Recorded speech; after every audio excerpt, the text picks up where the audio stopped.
speaker, trainer, author, pastor, corporate chaplain, and coach, Joel Rissinger has been a professional communicator for almost 30 years.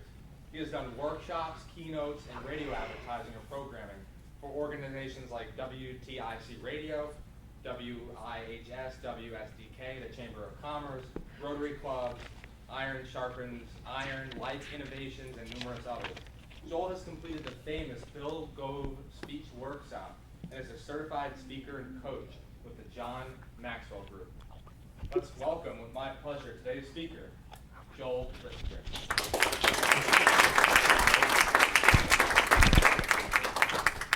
Thank you. I think I'm needing to be mic'd. Do me a favor while he's micing me. Stand up for just a moment. Turn to someone and say, "You are absolutely amazing." Just tell them that. On the jacket? Or here? Okay. Okay, that's fine. I can hide it. Thank you. We're good? Is it on? Yeah, okay.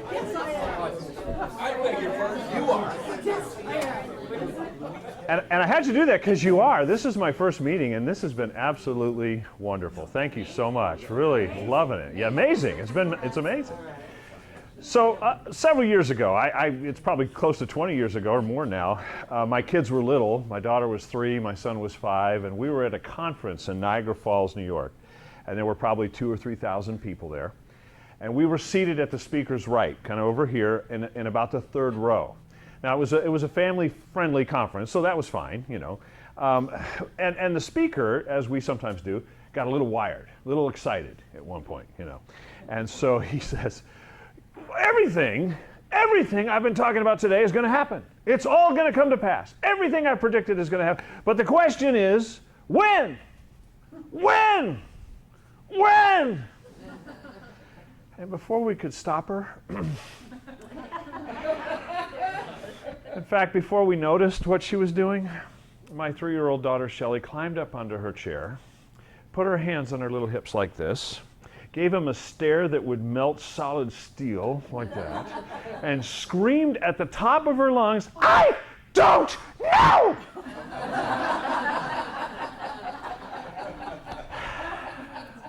She brought the house down. The speaker couldn't continue, literally backed away. He just, he did this. And my wife and I did the mature adult thing. We just pretended we didn't know who she was. Ushers, strange child, row 3, that kind of thing. Here's the thing, though. At 3 years of age, 3 years old, she understood him, right? He'd made a connection with her. Now, it was a mental connection. She understood that he'd said certain things were going to happen, and she understood that he was asking when, and that's pretty cool. However, he didn't have a heart connection with her, which is why she got mad, because she felt pushed. She felt irritated. She felt, obligated to give an answer. She couldn't give an answer. And so she got frustrated, and she let him have it. Not much has changed in the last 23. No, I'm just kidding. No, she's awesome. Every time I tell that story, by the way, and I am a part-time pastor, joke about the AFAB thing earlier, but I always think of the story that I heard about a preacher who was reading a verse and trying to get some audience reaction. And of course, he'd been trained, like all of us have, at certain things that we do to try to make a connection with people, right? He'd been taught to gesture, he'd been taught to do all that stuff. So he reads the verse, and he uses dramatic inflection. He says, "Behold, I come quickly." Got nothing. Nothing. I mean, it was just flat line. So he says, "Well, I better improve my gestures." So he backs up about 5 feet. And he says, "Behold, I come quickly." Nothing. I mean, no amen, no, nothing. So he backs up about 15, 20 feet, takes a running start, leaps into the air, "Behold!" Trips over the podium, flips off the platform, lands in this lady's row in the front row, Bibles flying, shoes and everything. He gets her up, he helps, he says, "I'm so sorry, I don't know what happened." She says, "It's okay, preacher, I should have been ready. You warned me 3 times, you was on your way." Yeah. Been there, done that, got the t-shirt. Don't want to wear it. Here's the thing. Everything I was taught, and I can't speak for everyone, but I imagine I'll get a couple of nods in this. I did public speaking courses in college. I was part of Spokesman Club International, which is an offshoot of Toastmasters, same kind of format. I did in seminary homiletics, preaching and apologetics, trying to convince and make art. I did sales training. I took the Holden selling courses, Fox-based selling, feature, function, benefit, all that stuff. I heard it all. And 95% of it had to do with how to make a connection here, but not much at all talked about how to make a connection here. And I've called this the 18-inch journey, which is the longest journey from the head to the heart. I understood and I was told to gesture and to stand a certain way and to speak a certain way. But I wasn't really told how to make a bond and establish a relationship with an audience, let alone one-on-one, that would really last. But isn't that what matters most? And when I say what matters most, I don't just mean socially or relationally in terms of family. I mean in terms of having the opportunity to make a difference, to add value to customers, to clients, to people that we work with and care about, to employees and with employees. It's that heart connection that matters the most. So for many years, I did sales and marketing in the tech sector. I did recruiting, both in healthcare and the tech sector as well. I went into ministry pretty much full-time since '92, but still dabbled in business here and there, especially working for small churches that couldn't afford me at times, I've done chaplaincy in a lot of different companies. And what I found is just that. There's a lot of information out there that tells us how to convince somebody or explain something or teach something, but not a whole lot about how to make a connection here. And that's what I do. I got certified with the John Maxwell Group this year.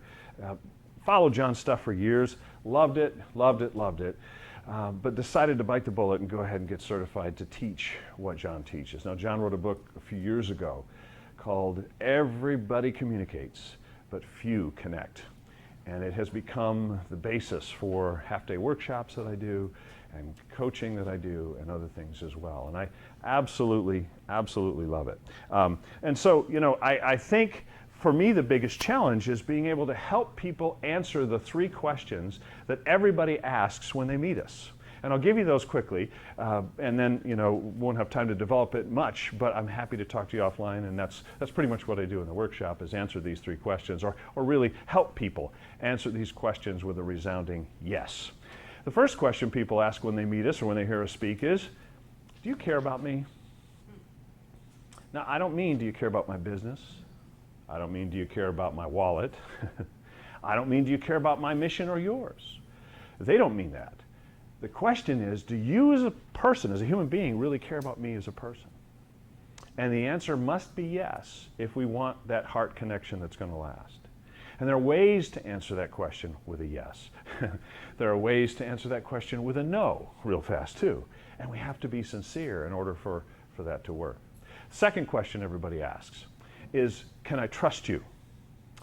Can I trust you? And this is where it gets really ironic, because what I was taught to do was to dress for success and speak with perfect diction and have the appropriate gestures. But in fact, what audiences feel and what people feel one-on-one or in small groups is, if I'm too perfect, I'm not trustworthy. I'll mention a name, and I don't care what side of the political spectrum you're on, I'll just throw it out there. Mitt Romney. Doug and I were talking about Steve Siebold. Steve Siebold's a critical thinking guru, and he teaches the Bill Gove workshop that I took. Steve was an unofficial consultant to the Romney campaign. He kept saying to them, spill coffee on him, mess up his hair, screw up his tie, do something, because they think he's a Ken doll, they think he's too perfect, they think he can't relate to them, they're not going to vote for him. And they said, thank you, Mr. Siebold, we've got this well under control. And we all know what happened there, right? So we have to build trust, and one of the ways we do it is vulnerability and openness. And we can talk a lot more about that, but let's move on. Third question, last question is, can you help me? Now, when we say can you help me, we don't mean can you help me in my business. This is where salespeople go, yeah, I can help you, let me tell you about my product. That's not it. We say, yeah, I can help you, let me tell you about my service, about my book, about my workshop. That's not it. The can you help me question really means, will knowing you add value to my life and make me a better person? You say, how do you answer that in a speech or in a quick meeting?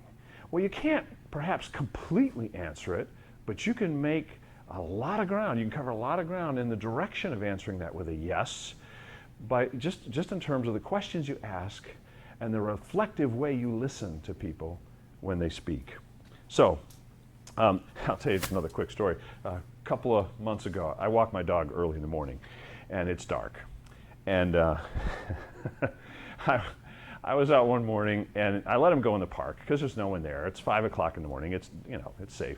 And so he runs around in the bushes and out in the trees and so forth. And I just kind of do my thing, get some time to think and meditate and whatnot. So this one morning, he's running through the brush and he's doing his thing, and I'm walking along, and I hear this voice, Joel, Joel, Joel. And yeah, I'm thinking, I'm like, who's that? I'm looking around, I'm looking out across the park to the trees, the houses, to see if there's anyone calling their dog. Not that they'd name their dog Joel, but I don't know what. I'm a man of faith, so I thought, is it my time? I figured maybe I was imagining things, so I kept walking, and then I heard, Joel, Joel, Joel. It was coming from my pocket. I had butt dialed a friend on my cell phone.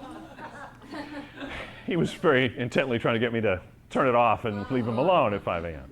I tell you that for this reason. I'll close with this. You all have a voice. You've all heard the call to do what you do. You all do it because you care about adding value to people's lives. I see that and I hear that in your voice, in your voices and in your words, what you're saying, and your actions, your body language. That's why we're here. My encouragement to you is follow that, pursue that, but make a connection with the heart and watch your business soar. Thank you guys. Appreciate it.